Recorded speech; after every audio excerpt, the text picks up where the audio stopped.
At the end of last year, I met the Commissioner General of the United Nations Relief and Works Agency, UNRWA, Philip Lazarine, who was in London for his first official UK visit.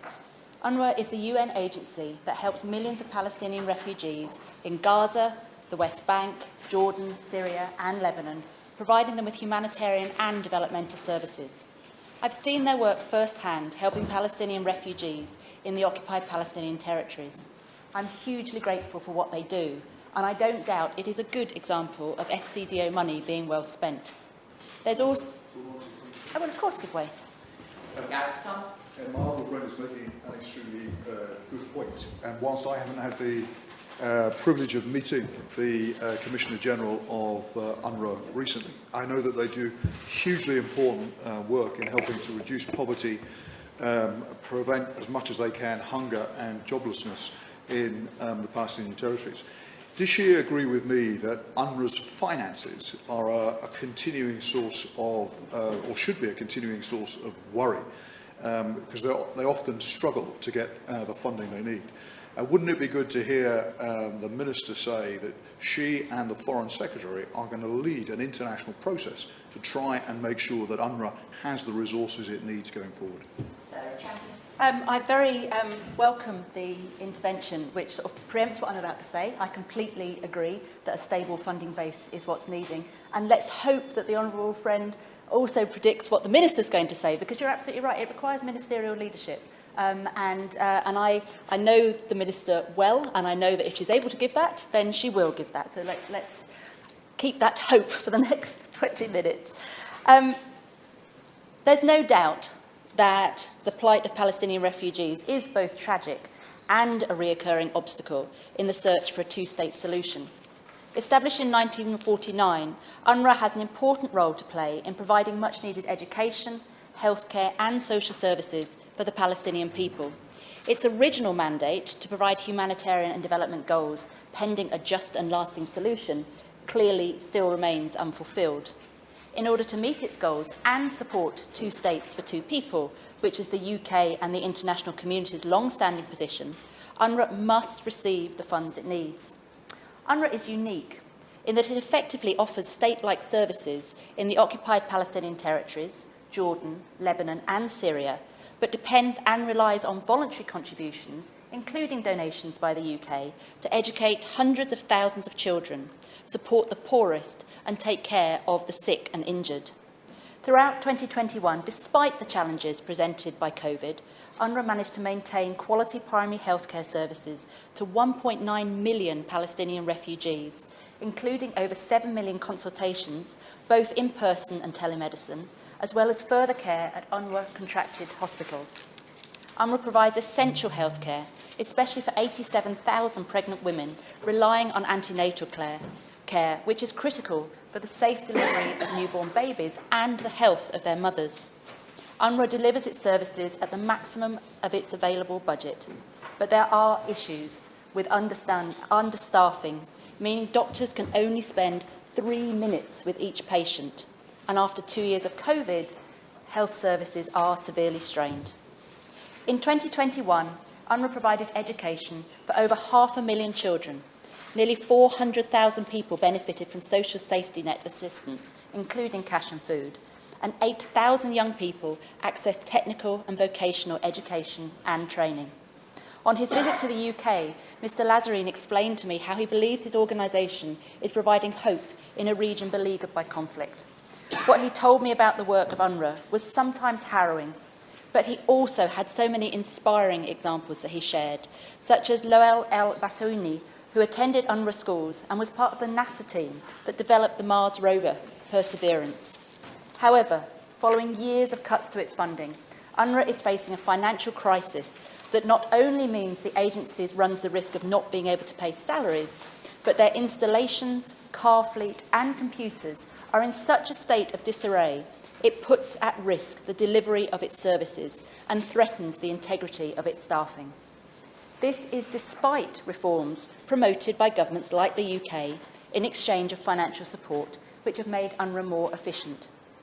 Minister, since 2018, the UK support for UNRWA has decreased by nearly 60%, from approximately 70.3 million to 28.6 million.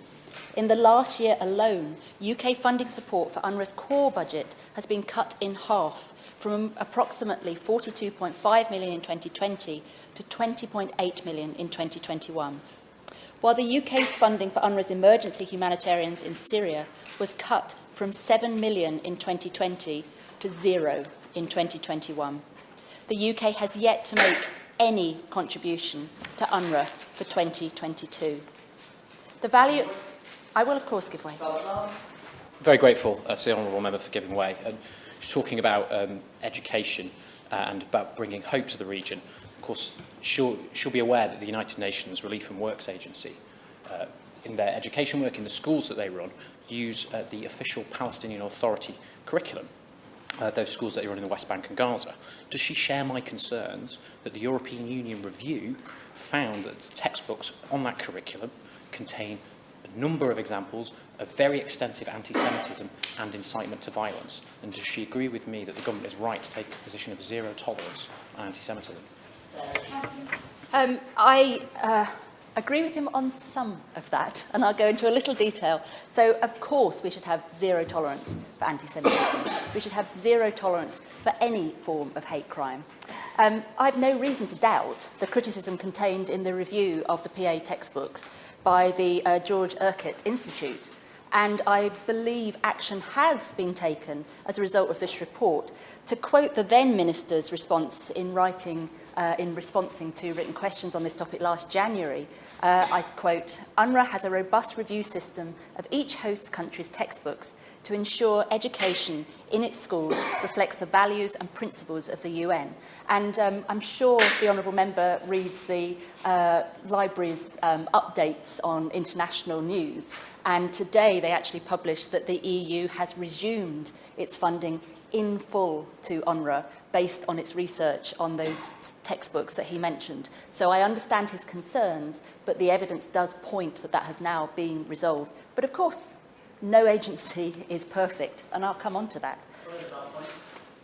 Thank the Honourable Lady for doing that. Can I also congratulate the Honourable Lady for her tenacity and all she does for speaking up for those who are oppressed and indeed those who are disadvantaged. Does the Honourable Lady not agree that the role of the UN as an impartial aid is vitally essential, and that all steps must be taken to ensure that neutrality from top to toe is clear, and that staff should be careful with expression of their personal opinions, which can be detrimental to those who feel that they need help but feel excluded from UN workers due to a perceived bias?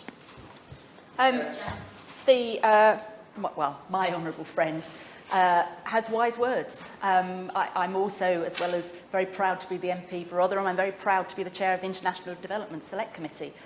We've done a lot of inquiries based around UN practice, so on sexual exploitation by its staff, on misuse of funds, and also on racism within the sector. When you have such vast organisations, of course you're going to have some rotten apples. What is inexcusable, though, is when those failings are highlighted, it's inexcusable if you don't root them out and put in absolute safety measures behind them so that it never happens again. Because as the honourable member rightly says, one rotten apple taints the whole barrel. And the UN does do some amazing work, but of course it's a big organisation, and of course some people feel emboldened to make ridiculous personal comments which damage everybody. The British Council, which recently signed a cooperation agreement with UNRWA, has granted the British Council's International School Awards to 80 UNRWA schools during the past 2 years, with many others having gained this recognition previously. The World Bank has confirmed that UNRWA students are, on average, 1 year ahead of their peers in public schools in the region. MOPAN, the Multilateral Organisation Performance Assessment Network, of which the UK is a member, also recognises UNRWA is a competent, resilient and resolute organisation, I quote. UNRWA was created more than 70 years ago by the United Nations General Assembly. The UK voted in favour of its formation and has since approved the renewal of UNRWA's mandate every 3 years. In establishing UNRWA, the UN General Assembly recognised, I quote, continued assistance for the relief of the Palestinian refugees is necessary to further conditions of peace and stability. UNRWA has created out of UNRWA has carried out multitudes of positive work in the Middle East in the absence of a political situation between the Israelis and the Palestinians. It has already educated over 2 million children, and today it also creates significant livelihood opportunities through its construction projects throughout the Middle East. UNRWA's provision of human development services and humanitarian relief provide an anchor of stability in a troubled region. Of the nearly 6 million Palestinian refugees living in the Middle East, more than 2.6 million live in poverty. As the number of refugees falling into poverty continues to rise, UNRWA faces increased demands on its services. Refugees are increasingly reliant on UNRWA for their education, for the education of their children, their health and their livelihood. I will, of course, give way. Thank my honourable friend for giving way, and we've, as you rightly highlighted, these are issues that we have investigated on the committee, in the International Development Committee. But would you agree that one of the key problems that she's highlighting more generally, she's making specifics here quite rightly about cases in Palestine, but is more generally that some of the cuts to the aid budgets, particularly in health and education, were very arbitrary and have had very real impact upon people's lives. Would she urge me also to ask the Minister to have a look at some of those decisions once again? I fully support my fellow committee member, and I thank him for repeatedly raising his concerns around this. And we know that the forthcoming budget that goes alongside the development strategy is due out, hopefully, in the next month. And it very much seems that global health is going to be the biggest casualty of that. I think the concerns that he raises are absolutely right. There doesn't seem to be a joined-up strategy of what the impact of these cuts are. And if the Minister is able to outline that, it would help us all understand the logic that they're trying to promote. I want to say to the Minister, the impact of UNRWA breaking down because donors such as the UK continue to significantly decrease or stop its funding is unimaginable. I ask, has the government actually considered the consequences for millions of people in the Middle East if these cuts cause significant reductions in UNRWA services? UNRWA have the expertise, they have proven effectiveness, and they can provide their services much cheaper than any other UN agency. So let me be frank, if people are left with no healthcare, with no education and with no job, what does the Minister actually think will happen to them? The world already has a formidable tool to provide support to those people in the form of UNRWA. Why would we want to weaken our own investment in UNRWA to the point where hundreds of thousands of people feel they have no future? Minister, more needs to be done to work with this organisation. Of course, as we've outlined, it's not perfect, nothing is. But the cuts this government have made are threatening its capability to deliver support to this vulnerable population in the Middle East. We need to maintain trusted relationships with the people of Israel, of Palestine, of Jordan and of Lebanon. Palestinian refugees are a key constituency for peace in the region in terms of their number, socio-political relevance and the refugees' personal stake in the search for a lasting solution. Without UNRWA, we risk destabilising the region further and emboldening those who do not share our belief that the very best way to bring peace and stability to the region is through a political resolution to the conflict. The millions of people that access UNRWA services would be forced to turn elsewhere to survive. Surely, if we are to remain committed to our vision of two states, we should be providing support to UNRWA. UNRWA has proved itself a reliable partner by which the international community can address the refugee constituency. Although they are non-political, UNRWA's presence and the role has been recognised to have significant implications for regional security and stability. The Prime Minister has consistently highlighted that girls' education is his top priority for UK aid. UNRWA directly supports this objective by operating one of the largest school systems in the Middle East and providing primary education to over 500,000 students, 50% of which are girls. Gender parity in school enrolment was attained in the early 1960s at UNRWA schools, long before any other country in the region. UNRWA is providing government-like services such as elementary and preparatory education, and thus, with its commitment to Sustainable Development Goal 4, playing its role as a major contributor to the 2030 SDG agenda. It's clear that UNRWA is essential for the stability of this volatile and fragile region. So can the Minister explain the substantial cuts in UK funding to UNRWA, despite ministers for years telling the House how excellent UNRWA's services are? Why is this government slashing funding to this essential and efficient organisation? Will the government carry out an analysis of an impact of the cuts to the funding of UNRWA? Is there any plans to reinstate our financial support to previous levels? And what discussions has the Minister had with other potential donors to encourage them to back UNRWA as well? If the UK cannot or will not sufficiently support UNRWA, we have to ask, don't we have a responsibility towards these people? Isn't stability in the Middle East what we are aiming for? And why are we not doing all we can to achieve it? Thank you, Chair. The question is that this House has considered peace, security and development in the Middle East and the role of the UN Relief and Works Agency. Minister. Thank you very much, Mr. McVeigh. Can I also add what a pleasure it is to serve under your chair and to say that I am really grateful to the Honourable Member for Rotherham for securing this debate and for the work that she does as chair of her important committee. And can I thank her and the other honourable members who've made very insightful contributions. I'm going to try to respond to as many of the points raised as possible.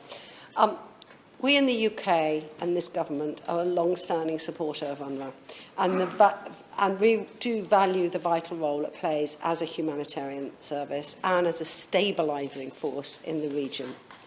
So last year in 2021, we provided the agency with over £27 million of support, including £4.9 million to the flash appeal that they launched following the Gaza conflict in May.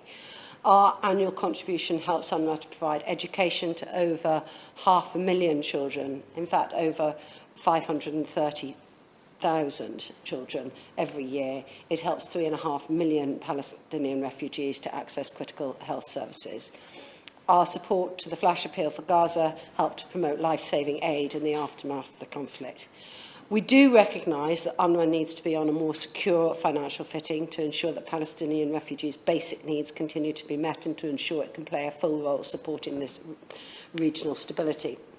We are working with UNRWA and other donors and host countries to help to ensure its sustainability in the years to come. The member for Harrow West asked if there would be a pledging conference. There is going to be a pledging conference. It's going to be in New York on the 23rd of June, which is a week tomorrow. The UK will be supporting that and will be attending that. I can't say any more in advance of that, but I know that you will all be pleased to hear that we will be at that pledging conference. We are encouraging other donors to also step up. The essential work, can I take questions at the end, because there's quite a lot I'd like to say, and if I get time, I'll take you into finishing later. UNRWA's essential work is not only focused on the occupied Palestinian territories, it also supports vulnerable Palestinian refugees in Lebanon and across the region with essential services, including basic education and healthcare. £7 million of our UNRWA contribution in the 2020 to 21 financial year went to help UNRWA's Syrian regional emergency appeal in Syria and Georgia, and that's helped to provide humanitarian assistance to over 450,000 vulnerable Palestinian refugees in Syria and in Jordan.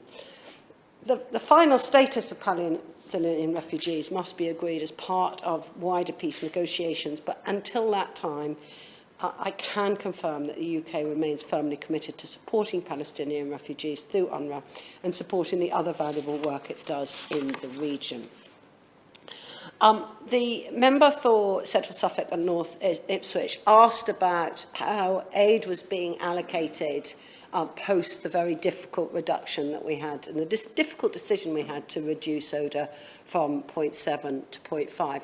It was a very challenging decision, but we do need to recall the massive impact that the global pandemic has had on the UK's own finances. It is a temporary decision, and the Chancellor did set out the methodology by which one would go back to 0.7. I would ask him to look at the international development strategy that we published just a few weeks ago, because this brings together the key priorities globally for how we intend to allocate the ODA that we have. In particular, increasing, bringing back humanitarian aid and girls' education. And both humanitarian aid and girls' education are, as the member pointed out, very key for UNRWA. So I said I wouldn't take interventions till the end, and now I'll take you both. I'm grateful to the honourable gentleman for provoking the Minister to give way to me. And it's good to hear that a pledging conference is taking place, and that Britain is continuing to work with other nations to help secure longer-term funding for UNRWA.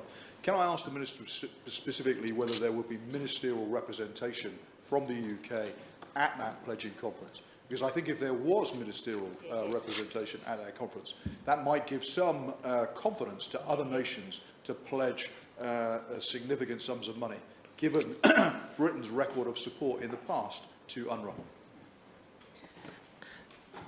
I cannot confirm that at this stage, but I can confirm that the Minister who covers the territory is very focused on the issue.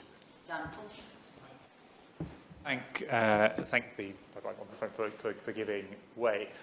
Just on the point of, I think we should all accept the challenges the pandemic has thrown up to finances in this country and more generally.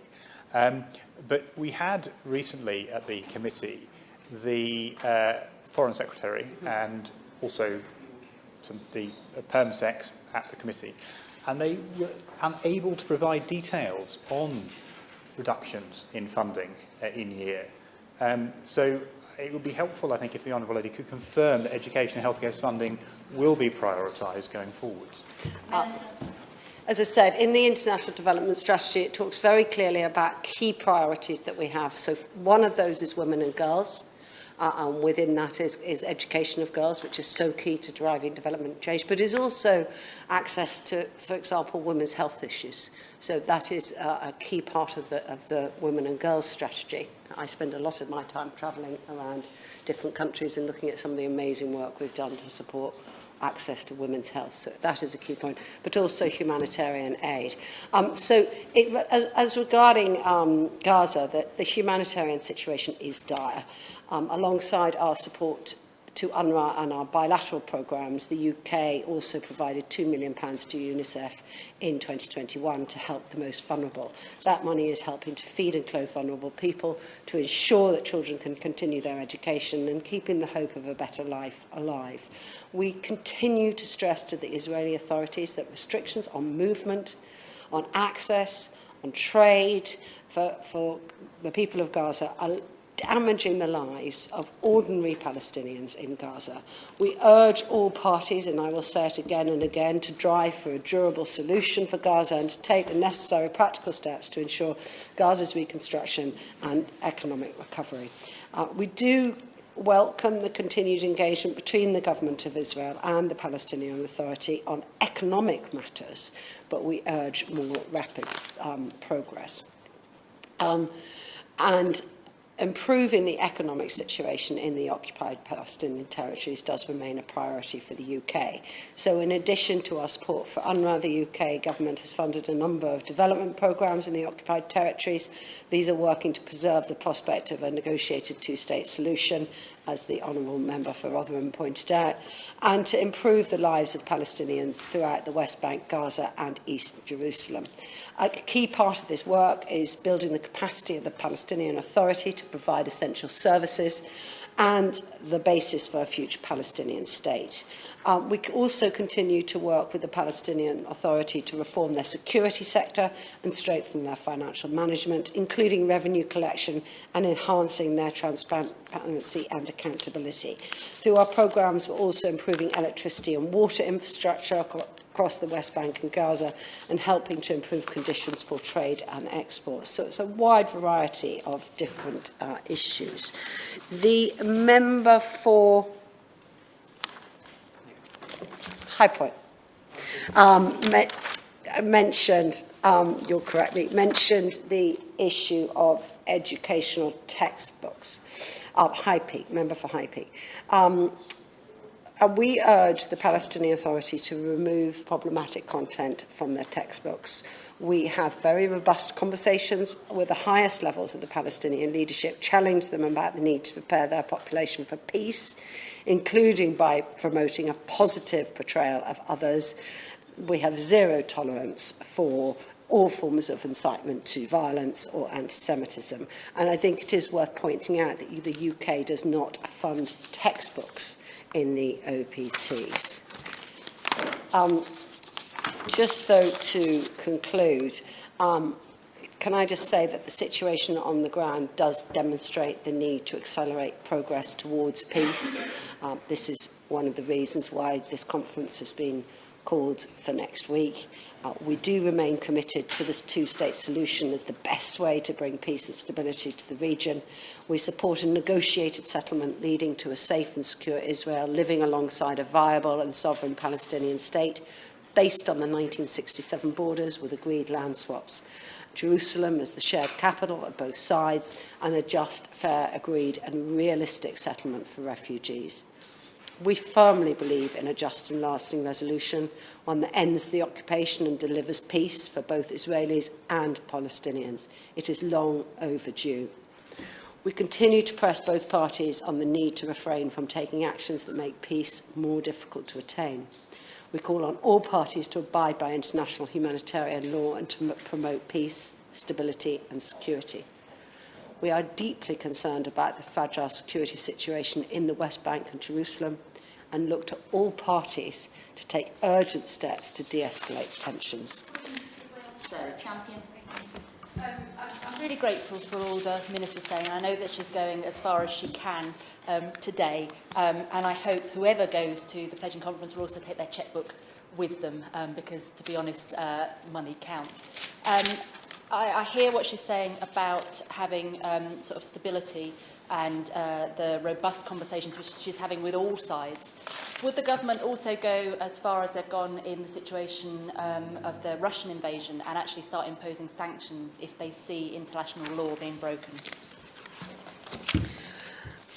So I think there's a number of different questions that she's raised there.